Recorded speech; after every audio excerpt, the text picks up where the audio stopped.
You said, what are you bringing to the table? Yes. What do most women bring to the table? Men are tired. I'm not bringing nothing to the table, baby. Sprinkle, sprinkle. Nothing? Well, then that means that one actually has nothing to offer a relationship. You want a woman to bring something to the table? Go to IHOP. And I'm sure many men would actually prefer that as opposed to having to deal with women who actually bring nothing to the table outside of their outward appearance. Go to the restaurant where you can tip her, baby. Sprinkle, sprinkle. And women listening to this type of advice obviously need some tips. Because if I bring something to the table, you're going to be mad because it's going to be another man. A man who obviously doesn't expect much out of their partner. Who's going to not ask me to bring something to the table. He's going to take care of the bill, them kids, and everybody else. And you, if you look broke. Okay? Sprinkle, sprinkle. That's how I roll. Yes. How to roll right into a relationship that doesn't actually have a decent foundation, relying only on one person's looks and another person's money. And see, this is what this question is about, right here. To see how these women answer it. When a woman answers this question in such a way where she has an attitude and has no humility, they've never thought about what does the guy get out of it. And what's funny about this is women have no problem sitting there with a straight face and telling you there's no reason to be with them. You know, you have a lot of women that say they're not motivated to get a man. It's obviously you're not motivated to get a man, and so you wonder why you're single. There's women out there that will walk away from a good man talking about, oh, you want to go half on rent. First of all, you are responsible for 100% of your life as an adult. 100% of your problems, 100% of your bills, 100% of your stress. And you mean to tell me you had a man right there like, I'll take half of that from you. And you was like, that ain't good enough. Right. I want you to take it all. I don't want to have no responsibility as an adult. And that is financial abuse. And that is feminine manipulation and abuse. So then, fellas, you need to walk away. He said financial abuse. I mean, seriously, man, you know, a lot of these women either are not good at math or they simply do not value a man's presence, period. They don't want a man around unless they're getting over. And so, like he said, men just have to walk away. These women, they'll start understanding. They'll start understanding and have to adapt once they realize guys will not take the BS. Just like women want to raise their standards of what they require, men are going to have to do the same thing. Collectively, as men, if guys do that and hold that line, stand on their square, hold out for the best value, the market will have to adapt. Like women like these are going viral on a daily basis, mainly because all they want to do is extract wealth from men. And see, women that really can't answer that question, right? And women that want guys to pay all of the bills, the majority of the bills, they could be willy-nilly and free to just blow their money, blow their own money and blow your money. You get women like this that dry bag. That's all they do. They just using men and see whatever they can get away with. And chances are, you know, she's supposed to be going out on a trip, and that's why she's shopping. Chances are he don't know nothing about that trip, so it ain't him going on that trip. It's probably some other dude. But she gonna try it, right? Just to see how thirsty these men are out here. And like I said, the more men stand on their square and realize, you know what, I'm not going to just give my hard-earned money for a woman that don't deserve it. She deserves it. That's your woman. She put in some work with you as well. She showed her commitment. Then, if you want to splurge on your woman, if you can afford it, great. But I don't feel sorry for men that lead with money, fly a woman out, or do all this extra stuff for a woman that hasn't put in the work. More and more guys are realizing this. You know what?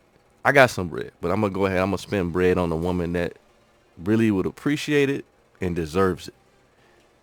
They're not leading with, oh, I need to take all your bread, or you need to do this, you need to do that before we even talk. So if you're making $50,000, don't date. I'm just being for real. You're not ready to date. Again, I'm with you. You're not ready to date. You're not ready to date because courtship costs. Okay. Everything costs. Okay. You can go for 22 walks in the park. Eventually, shorty is going to need a sip of something. She's going to be thirsty. This bottle of water is $3 in Atlanta. Let's not play. So if you don't have any expendable cash, don't date. And whatever that looks like for you, you might only make $50,000, but you live in a shoe, and now you got expendable cash. Or get you a bottom of the barrel bitch that's gonna date you when you have no money. If she doesn't have the expectation, and I'm gonna tell you this right now, enjoy it while it lasts, because eventually you're gonna wanna run. Because she doesn't stretch you. She doesn't make you the man that you need to become. She allows you to be this stagnant dude in the same jeans for days. You know what I'm saying? Be cutting up. I'm You just talk about me. saying. So if you're making $50,000, don't date. And this stuff right here is hilarious, man. You simply cannot make this shit up. Now, first of all, guys like myself who make over 50K per year still are mindful of self-centered women like this that will only suck you dry. I mean, we have it. We got it. Just not to waste on entitled, ungrateful, overrated women like this. Now, I keep hearing women say things like what she just mentioned, that a good quality woman, aka not a bottom barrel woman, will push a man to what he needs to be. You know, push that man to new heights. Excuse me? Huh? How? Explain this to me. Yeah, okay. Also, she can waste your efforts, blow your money, wasting the fruit of your labor, and then taking half on the way out the door. We've seen this movie before. Now, it's funny how she said bottom barrel woman is someone who basically likes and loves you for who you are, not just how much you can earn. That's bottom barrel to her.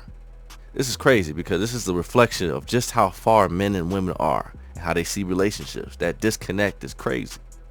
And really, women who have only perfected begging, the selfish types who offer nothing other than maybe sex and generally just want to extract money and resources, those are the women that are bottom barrel, especially for men that got something to lose. The absolute bottom of the barrel. Like, if you can't answer this question with humility and understand by now what it means, then you'll never know. And most likely, you're probably not good for a relationship. Now, of course, especially with all the opportunities out here, you could certainly aim higher than 50K per year. But that's not to splurge. That's not just to splurge and blow money on people that don't deserve it, though. That's not what it's for. The bottom line is, at 50K, 100K, 150K yearly earnings on up, I sort of agree with this premise.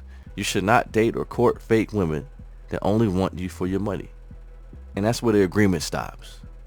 At this point, just stop courting, approaching, looking to be with women with this type of mindset, no matter your earnings. And trust me, you will be a better man for it. Get you a woman that likes you and wants to build with you. Get in whatever she could be a help. She's willing to invest her time and efforts towards a happy life with you, whatever that is. And if she's not on that, she's not worth investing in. Believe you me. And see, women like this, they're basically calling men who make 50K a bum at this point. Like, you have nothing to offer. I mean, yes, like I said, you can strive for better, especially nowadays, but that's the average earnings for a black man. So she's saying the average black dude is a bum, and black women that make even less on average. So she's calling the average black woman a bum as well. I mean, so the average people in life shouldn't date and get to know each other. You know, the true meaning of dating? Dating isn't just going out and blowing money for no reason. And you know dry begging is a norm at this point. Instead of putting your chips in with the man and stacking it together in some way so you can build something special, you're only looking for the man in the winner circle, who probably wouldn't want you and what you come with either. Now, I will say, what I've always said is most men probably should get to a level of stability for themselves first before getting with someone, mentally, financially, emotionally, and get right before you seek a partner. This way you have the confidence and you focus on yourself enough to be of value to somebody and be able to have the leverage to seek someone of value like yourself. Now, that I can subscribe to. But the way many women put this type of mindset, they like to act like they're judge and jury for men in relationships. That's not gonna cut it. But you know, let me know what y'all think. Hit me in them comments. Like, share, subscribe. Like, share, subscribe. Bang on that like button. And I must say, I appreciate you guys for watching and listening. And like that, we out.